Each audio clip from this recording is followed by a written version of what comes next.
মানে আমি যদি আমি বিটিআৰখন বাছাই ৰাখিব লাগে তেতিয়া আমি সকলো এক হ'ব লাগিব। এতিয়া যেনেবা সকলোৱে মন মিলিছে বোলে আমি প্ৰমোদ বড়ো চৰকাৰৰ লগতে আমি থাকিব ইচ্ছা কৰোঁ।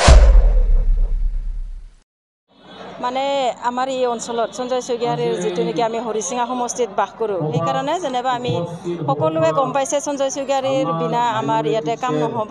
ডেভেলপমেণ্টৰ কাৰণে আমাৰ মহিলাসকলেও নিজৰ উন্নতিৰ কাৰণে আগবাঢ়ি আহিছে আৰু প্ৰমোদ বড়ো ছাৰৰ যিটো নেতৃত্ব আমাৰ বিটিআৰ চৰকাৰ, সেই চৰকাৰত যেনিবা আমি সকলোৱে দেখা পাইছোঁ উন্নতিৰ ফালে আগুৱাই গৈছে আৰু আমাৰ সমস্যাবিলাক লাহে লাহে এনেকুৱাই আমাৰ এই বিটিআৰ বাসীৰ কাৰণে নোহোৱা হৈ যাব। আমাৰ সমস্যাবিলাক আমাৰ কাৰণে তেওঁলোকে ভালদৰে ভাবি চাব, এনেকুৱা ভাবি আমাৰ সকলো মহিলাবিলাকে আৰু সকলো জনপ্ৰতিনিধিসকলে নিজৰ নিজৰ উদ্দেশ্য লৈ আগবাঢ়ি আহিছে।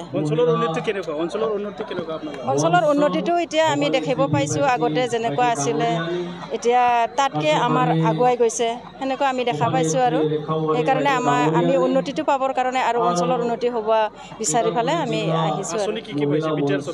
বিটিআৰ চৰকাৰৰ পৰাতো এতিয়া আঁচনিবিলাকতো এনে আহি আছে বা এই অৰুণোদয়বিলাক পাই আছে, যিবিলাকে পাবলগীয়া তেওঁলোকে পাই আছে আৰু এনে সৰু সুৰা যিবিলাক গাঁৱৰ বেয়া ৰাস্তাবিলাক আছিল সেইবিলাকেও এতিয়া হৈ আছে, সেইবিলাক দেখা পাইছোঁ। আৰু আজি নতুনকৈ আপুনি ইউপিপিএলত যোগদান কৰিলে, তাৰ আগতে ক'ত আছিলে?